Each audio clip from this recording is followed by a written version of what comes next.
Welcome to the Fantasy Football Podcast, where we use fake money to buy real F1 teams to win imaginary points. Correct. Right before the Vegas Grand Prix, which I hear hopefully it won't rain. Leading into week 1 of this season, I was doing my prep work. I watched all the Drive to Survive, and yeah, there was a plate that gouged somebody's car. Who was it? I can't remember. It put out a number of people. I'd have to do the research, but I know Lando Norris was out. Yeah, that's right. And I don't remember if he's one. I think it was one of the Ferrari guys went out because of it, but it trashed like 3 cars. But Lando Norris didn't finish last year's the inaugural Vegas Grand Prix. That's right. This is only the second race. On that note, I just saw on YouTube floating around someone's done a really cool fan edit of various races from the 2023 season where they included all the Mario Kart background music, and as vehicles would spin out, they would incorporate actual Mario Kart weaponry into it. Awesome. And the edit's pretty clean. That's so awesome. Yeah, look up 2023 F1 Mario Kart, and you won't be disappointed.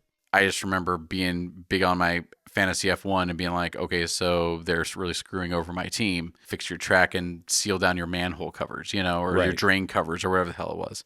Would you consider or try to account for Las Vegas's history in your fantasy F1 team build? I would say no, because I don't think you can. Well, how about this? Last year, it just seemed like it was luck. It was just bad luck if you hit it. If you are one of those who wants to do that, I suppose you could take the route where, if you're going to have a known rainy day, this is where you're going to select maybe more seasoned drivers, even in your lower budget teams. I think ultimately it comes down to how much you want to pull your hair out, and because at the end of the day, so much of this remains out of anyone's control. So no, I like your stance that you can only analyze so much. The only thing I would say, and I thought of it while you were talking, is if you haven't used your no negative, now would be a good time to use your no negative. We're at the point now for the last few races where you have your strategy and you just stick to it. Yeah. I think there's any deviation, any variance we have between those top 3, especially with McLaren, with Max Verstappen, McLaren, and Ferrari. It's just who has a good day, who has a bad day. It's just noise. We're treating last week in Brazil, our last race in Brazil, as a total outlier, right? We're not taking any meaningful lessons from that race. There's one meaningful lesson we can take, that Red Bull has very, very strong strategy. McLaren, as soon as the environment got dicey, McLaren struggled.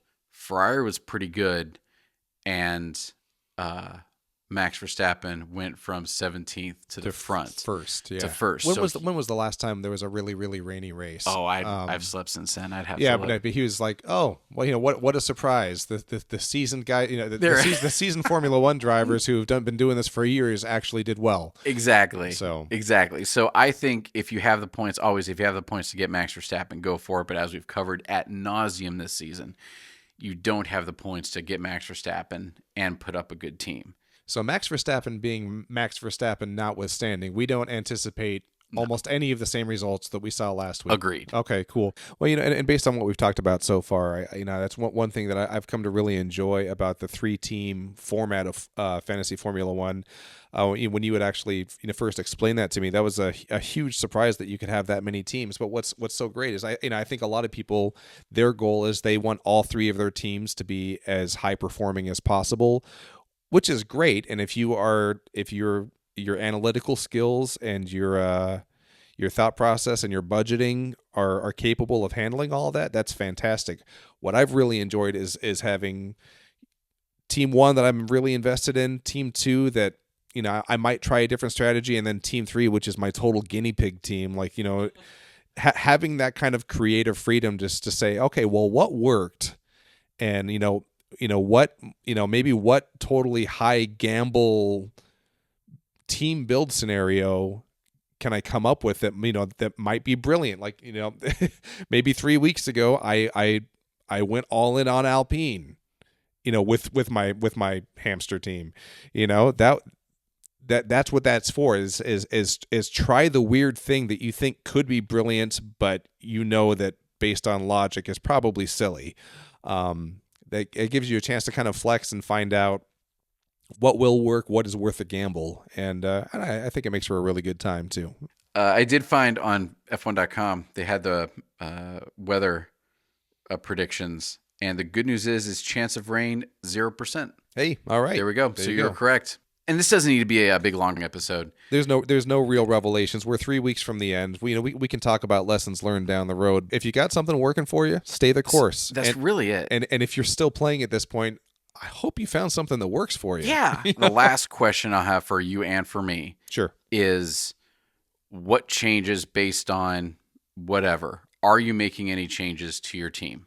In terms of big changes or higher impact drivers, if I can go Leclerc and Sainz and over Leclerc and Piastri, Yeah. and maybe keep McLaren as a second constructor, but then go all red. I think that might be a way I go. That's actually a really good, because I did last week. I had an all red. Okay. And that was when one of the guys DNF'd and everything kind of went to crap. So I do have a George Russell and Oscar Piastri with Ferrari and McLaren. Yeah. And George Russell, man, like he gets points. Last week he got 25. The week before he got 20. I want to get rid of George Russell, but the problem is, as soon as I dump George Russell, I can't afford any of the Ferrari drivers. You can't afford anything better. I need to figure out what to do about George Russell. That's like my one hang up. Do I keep him or not? That's a tough one because he's still high priced enough. Yeah. The money that you free up by dropping him doesn't get you anything better. No, it just doesn't. So that's all I had. It can be a short episode. Do you have any parting shots or saved rounds? No, we'll see you guys after Vegas. Thanks for sticking with us, and the spiel. If you've been around, you've been enjoying what you're listening to, please feel free to leave us a review. It helps us out, and we'll talk to you guys next week. All right, cheers.